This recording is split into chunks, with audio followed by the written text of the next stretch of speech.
네, 하나님 말씀 보시겠습니다. 하나님 말씀은 누가복음 6장 39절에서 49절 말씀입니다. 또 비유로 말씀하시되 맹인이 맹인을 인도할 수 있느냐?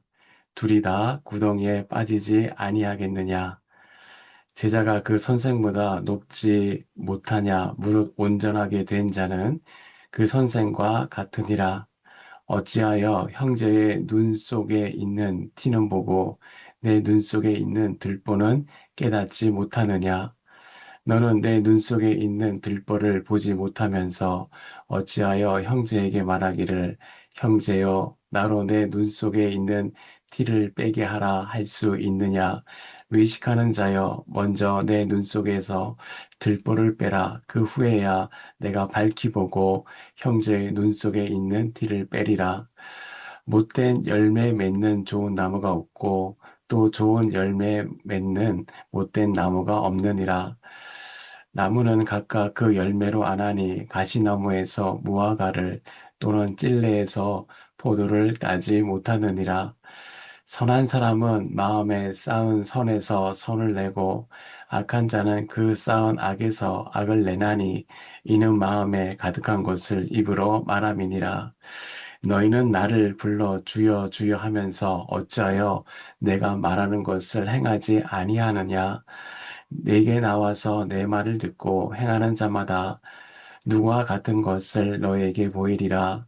집을 짓되 깊이 파고 주추를 반석에 놓은 사람 같으니 큰 물이 나서 탕류가 그 집에 부딪히되 잘 지었기에 때문에 능히 요동하지 못하게 하였거니와 듣고 행하지 아니하는 자는 주체 없이 흙 위에 집 지은 사람과 같으니 탕류가 부딪힘에 집이 곧 무너져 파괴됨이 심하니라 하시니라.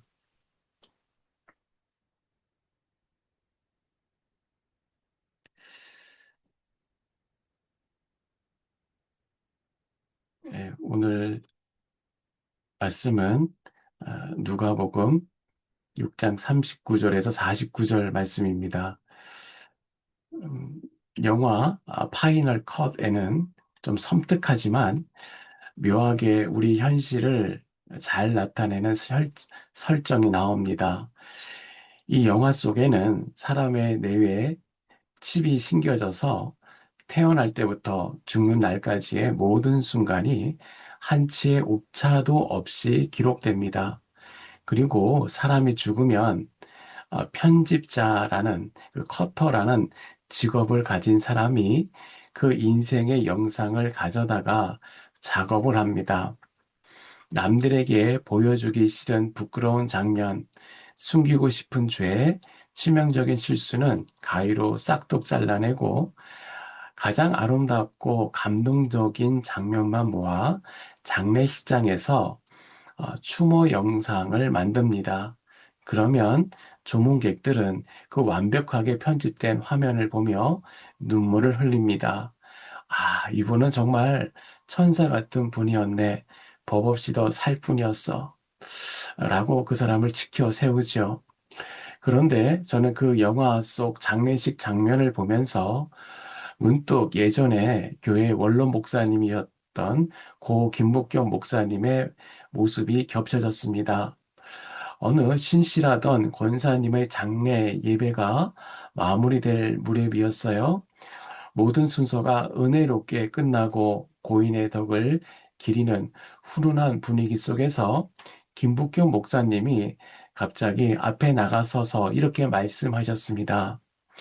여러분, 지금 고인의 좋은 모습만 기억합니다. 그러나 하나님은 모든 것을 아십니다. 그리고 여러분에게도 오늘과 같은 그날이 가까이 옴을 기억하십시오. 그 순간 장례식장의 공기가 달라졌습니다. 그렇습니다. 장례식장은 늘 편집된 기억이 흐르는 자리입니다. 우리는 사랑했기에 고인을 보내는 아쉬움에 좋은 장면을 골라 기억하려 하지요. 그것 자체가 나쁜 일은 결코 아닙니다. 하지만 고 김국경 목사님의 그 한마디는 좋은 분위기에 취해 있는 산자를 깨우는 서늘한 복음의 경고였습니다. 사람들 앞에서는 가위질 몇 번으로 보여줄 만한 나를 만들 수 있을지는 몰라도 하나님 앞에서는 그럴 수 없다는 것이에요. 그러니 사람 앞에서 편집된 인생을 살지 말고 하나님 앞에서 진실한 인생을 살라라고 말씀하시는 것입니다. 저는 오늘 새벽 본문 말씀을 묵상하면서 김 목사님의 그 말씀이 다른 누군가가 아닌 바로 저에게 가장 아프게 적용되었습니다. 저의 부족한 성품과 연약한 믿음을 그럴듯하게 편집하며 살 때가 얼마나 많았는지 모릅니다. 오늘 예수님은 우리가 붙들고 있는 그 편집의 과일을 내려놓으라고 하십니다. 하나님은 우리가 남들에게 보여주려고 만든 편집본을 보시는 분이 아닙니다. 하나님은 아무도 모르게 내가 삭제해버린 그 장면, 내 마음 깊은 곳에 무삭제 원본을 다 보고 계십니다. 이 새벽에 하나님 앞에서는 결코 숨길 수 없는 나의 민낯을 직면하며 화려한 겉포장을 뜯어내고 무너진 본질을 다시 세우는 진실한 은혜의 시간이 있기를 소망합니다. 첫째, 성숙한 믿음은 자기 자신을 거울로 보는 것입니다. 사람이 인생을 살면서 가장 고치기 힘든 마음의 습관이 하나 있습니다. 바로 내로남불입니다. 내가 하면 로맨스고 남이 하면 불륜이라는 것이죠. 왜 우리는 남의 작은 허물은 기가 막히게 찾아내면서 정작 나의 잘못에는 그토록 관대할까요? 이 심리를 요즘 우리는 매일 쓰는 스마트폰 어플에서 빗대어 생각하면 이렇습니다. 우리 마음속 눈에는 두 가지 렌즈가 장착되어 있다고 합니다. 하나는 고배열 현미경이고 다른 하나는 보정 필터입니다. 문제는 이 렌즈를 사용하는 대상이 정반대라는 것입니다. 남을 볼 때는 가차없이 현미경을 들어댑니다. 아주 미세한 모공 같은 실수도 현미경으로 확대해서 찾아냅니다. 기가 막히게 봅니다. 반대로 나 자신을 볼 때는 보정 필터를 켭니다. 잡티를 지워주고 턱을 깎아주는 뷰티 필터처럼 사람은 내 잘못에 대하여 마음의 필터를 켭니다. 이건 내 실수가 아니야. 어쩔 수 없는 상황이었어. 내 의도는 원래 순수해. 나의 허물은 뽀얗게 처리해서 안 보이게 만듭니다. 이 이중적 시선을 향해 오늘 예수님은 말씀하십니다. 41절에 어찌하여 형제의 눈 속에 있는 티는 보고 내 눈 속에 있는 들보는 깨닫지 못하느냐. 사람은 남의 눈에 있는 먼지는 잘 봅니다. 남의 티끌은 그냥 눈만 뜨면 저절로 보이는 것이지만 내 안에 들보는 깊이 고민하고 깨달아야 비로소 보이는 것이기 때문입니다. 이 장면을 가장 극적으로 보여주는 사건이 바로 성경에 있습니다. 요한복음 8장의 이야기입니다. 어느 날 사람들이 예수님 앞으로 한 여인을 거칠게 끌고 나옵니다. 가늠하다가 현장에서 잡힌 여인이에요. 사람들의 손에는 저마다 큼지막한 돌이 들려 있었고 그들의 눈에는 살기가 등등했습니다. 그들은 지금 현미경을 끼고 있어요. 그들의 시선은 오직 한 곳, 저 여인의 더러운 티끌에만 고정되어 있습니다. 저런 죄인은 죽어야 해. 저 여자의 인격이 타락해서 그래. 사람들은 자신의 정의감에 도취되어 있습니다. 자신들은 꽤 괜찮은 사람이라고 믿었기에 자신의 죄는 필터로 가렸기에 돌을 들 수 있는 것입니다. 그때 예수님께서 몸을 일으키셨다가 앉으시며 그 살벌한 군중에게 조용히 한마디를 건네십니다. 너희 중에 죄 없는 자가 먼저 돌로 치라. 이 말씀의 뜻은 이렇습니다. 지금 돌을 들고 있는 너희 안에는 무엇이 있느냐? 필터를 끄고 하나님 앞에서 너 자신을 봐라. 너희는 정말 깨끗하냐? 라고 묻고 계십니다. 그 짧은 순간 정적이 흘렀습니다. 그리고 놀라운 것이 가장 앞줄에 서 있는 나이든 노인부터 시작해 젊은이들까지 하나 둘씩 들고 있던 돌을 툭툭 떨어뜨리고 슬그머니 자리를 떠납니다. 왜 그랬을까요?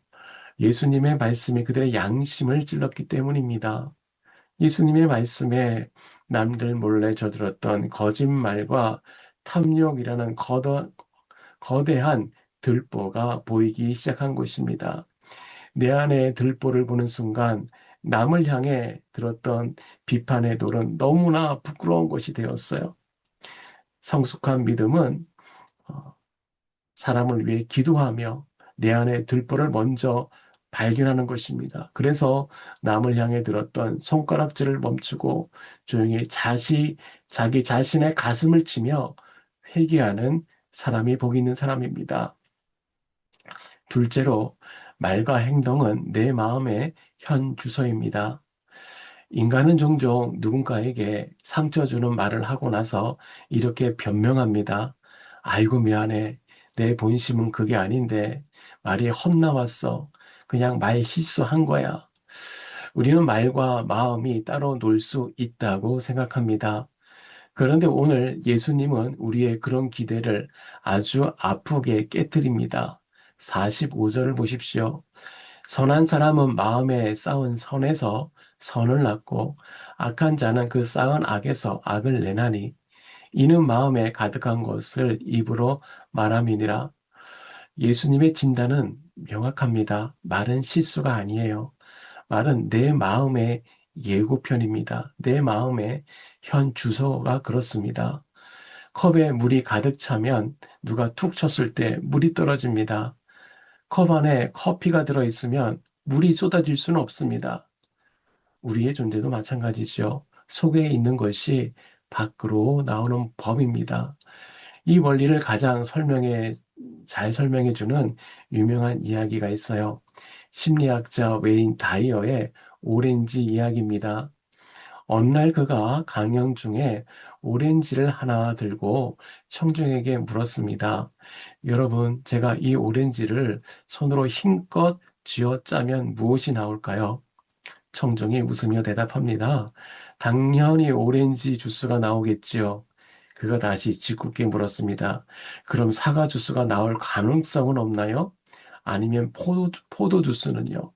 청중은 고개를 저었습니다. 아니요. 오렌지니까 오렌지 주스만 나옵니다. 그때 그가 청중을 바라보면서 아주 중요한 질문을 던져요. 맞습니다. 오렌지에서 오렌지 주스가 나오는 이유는 누군가 쥐어 짜서가 아니라 그 안에 오렌지가 들어있기 때문입니다. 그렇다면 여러분 인생이 여러분을 쥐어짰을 때, 즉 누군가가 여러분을 억울하게 하고 화나게 하고 여러분을 꽉 누를 때 여러분 안에서는 무엇이 나옵니까? 만약 그때 분노와 짜증, 거친 욕설이 튀어나온다면 그 이유는 단 하나입니다. 그 사람이 나를 화나게 해서가 아닙니다. 그 사람은 나를 쥐어짠 기계일 뿐. 내 안에 이미 분노와 미움이 가득 차 들어있기 때문에 그것이 흘러나오는 것뿐입니다. 반대로 어떤 사람은 똑같이 쥐어짜는 고통스러운 상황에서도 온유함과 감사가 흘러나옵니다. 그건 그 사람의 환경이 좋아서가 아니라 그 마음 안에 예수님의 품성이 가득 차 있기 때문입니다. 오늘 본문 43절에 예수님은 좋은 나무가 나쁜 열매를 맺을 수가 없고 나쁜 열매가 좋은 열매를 맺을 수 없다고 하십니다. 이 말씀은 우리에게 아주 중요한 신앙의 순서를 가르칩니다. 많은 사람들이 신앙을 액팅 하려고 합니다. 마음은 아직 미움으로 시커먼데 겉으로만 웃으려 하고 겉으로만 좋은 말을 애쓰려 합니다. 이것은 가시나무에 사과를 접착제로 붙이는 것 같습니다. 아무런 의미가 없어요.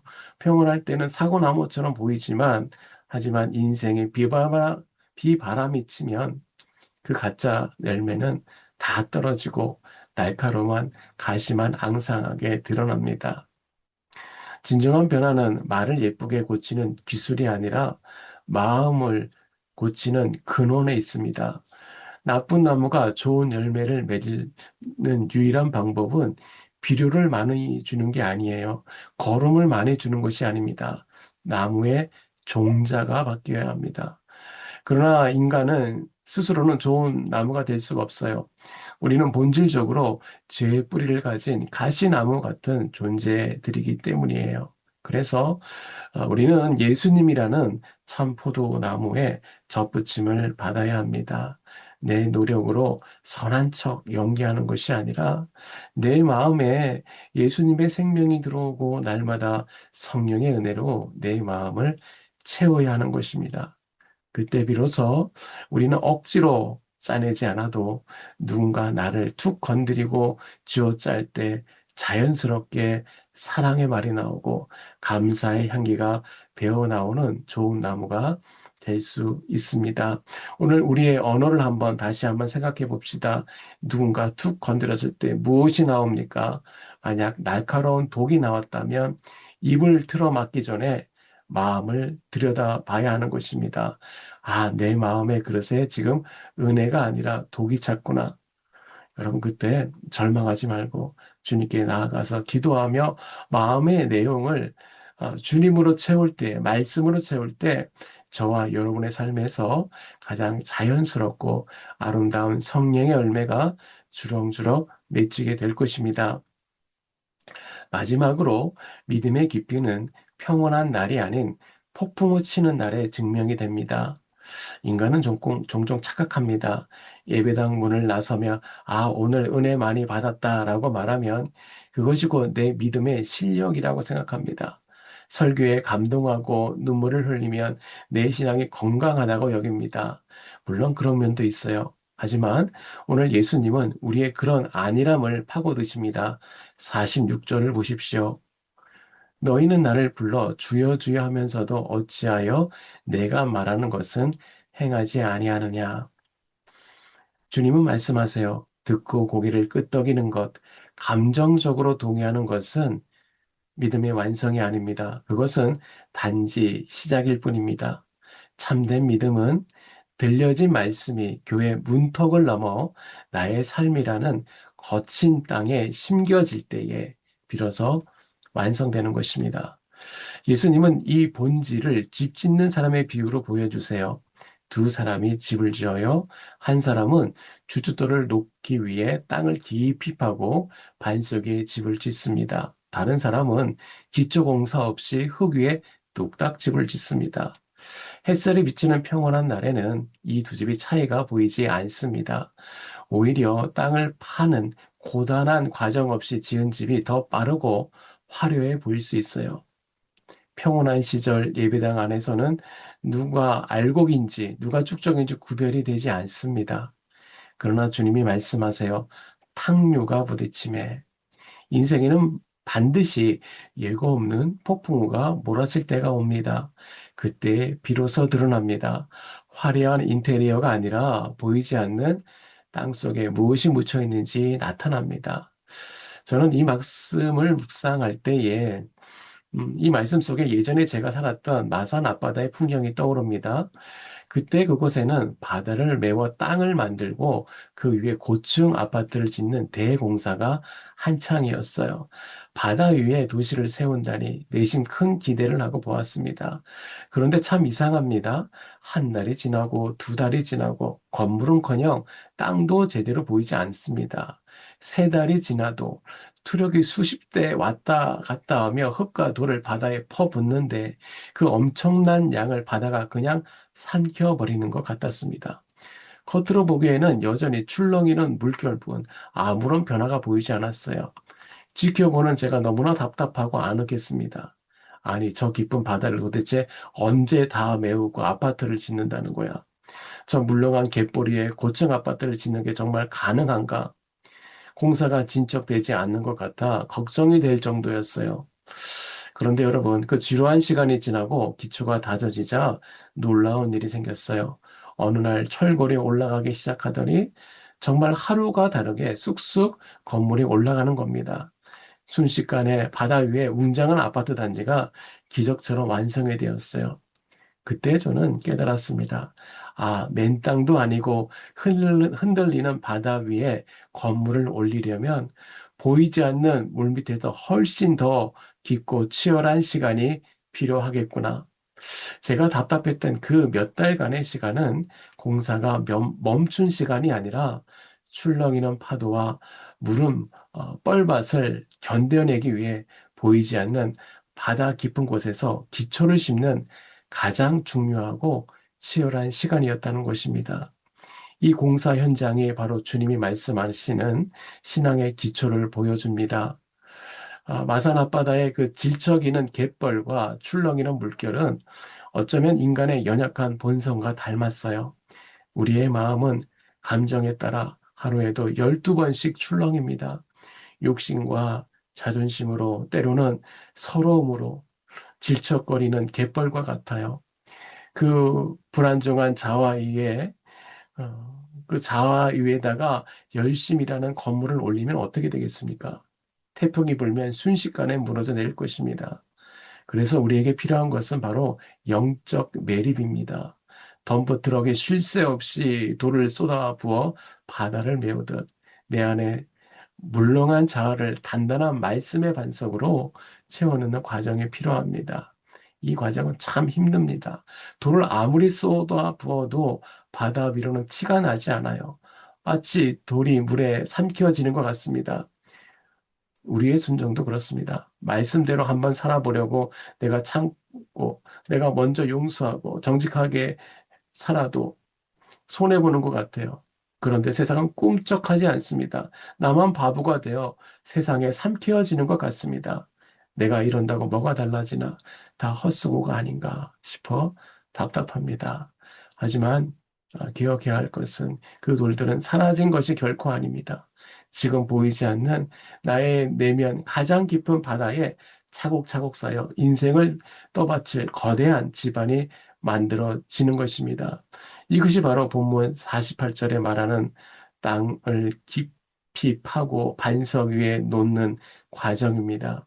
남들이 볼 때는 미련해 보입니다. 너만 그렇게 산다고 세상에 알아주냐 조롱할 수도 있어요. 당장은 아무런 변화가 없어 보입니다. 그러나 눈물로 순정하며 땅을 파내려가는 그 고독한 시간은 헛된 시간이 아닙니다. 우리 인생을 그 어떤 태풍에도 무너지지 않게 지탱해줄 반석을 깔고 있는 가장 위대하고 거룩한 시간입니다. 여러분 오늘 이 말씀을 들으면서 어떤 거룩한 아주 큰 계획, 거창한 계획이 아니라도 좋습니다. 오늘 들은 말씀 중에 딱 하나라도 좋습니다. 그 말씀 하나를 붙들고 이 한 주간 치열하게 순종해 보십시오. 보이지 않는 곳을 깊이 파내려가는 그 뚝심 있는 믿음의 건축가가 되기를 주님의 이름으로 축원합니다. 말씀을 맺습니다. 오늘 주님은 우리를 데리고 우리의 내면 가장 깊숙한 곳을 여행하셨습니다. 처음에는 우리를 거울 앞에 세우셨어요. 남을 향해 들이대던 현미경을 거두고 먼저 내 눈 속에 들보를 보라고 하셨습니다. 비판은 누구나 할 수 있지만 용서와 중보기도는 자기를 돌아본 사람만이 할 수 있는 특권이기 때문입니다. 그 다음에는 우리를 나무 앞으로 데려가셨어요. 말 실수를 변명하지 말고 마음의 그릇을 점검하라고 하셨습니다. 억지로 선한 척 연기하는 것이 아니라 예수님이라는 참 포도나무에 접붙임되어 내면의 생명이 바뀌어야 함을 말씀하셨습니다. 그리고 마지막으로 주님은 우리를 거친 공사 현장으로 부르셨어요. 듣고 감동하는 구경꾼으로 남지 말고 보이지 않는 땅을 파고 기초를 넣는 치열한 순종의 건축가가 되라고 도전하셨습니다. 신앙은 명사가 아니라 동사입니다. 신앙은 관람석에 앉아 경기를 분석하는 것이 아니라 땀 흘리며 경기장 안을 달리는 것입니다. 오늘 들은 말씀 중에 여러분의 마음을 가장 아프게 찔렀던 그 한 가지를 붙들기 바랍니다. 그 말씀에 순종하는 작은 하나가 또 그 하나가 모여 인생을 가장 견고하고 아름다운 하나님의 집으로 세워갈 것입니다. 비가 오고 창수가 나는 날에도 결코 무너지지 않는 사람, 예수님의 말씀을 듣고 행하여 반석에 우뚝 서는 지혜로운 저와 여러분이 되시기를 바랍니다. 오늘 말씀을 가지고 세 가지 기도 제목으로 나누겠습니다. 첫째, 오늘도 제 마음의 왕자에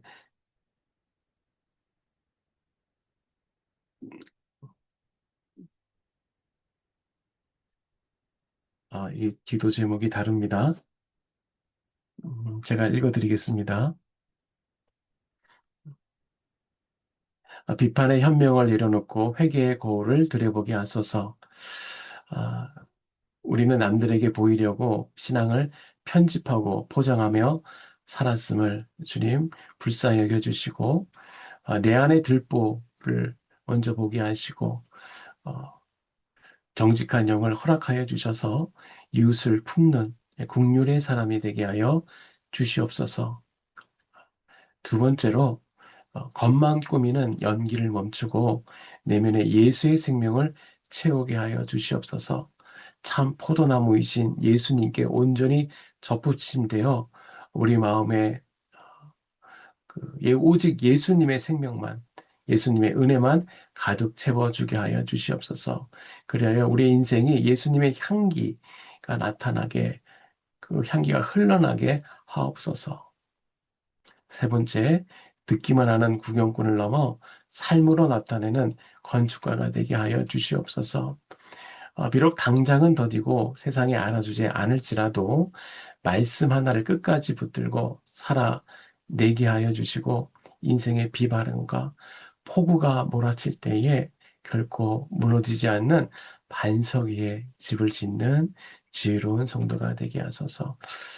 이 세 가지를 놓고 함께 기도하고 서로를 위한 중보의 기도 시간을 갖겠습니다. 다 같이 기도하시겠습니다.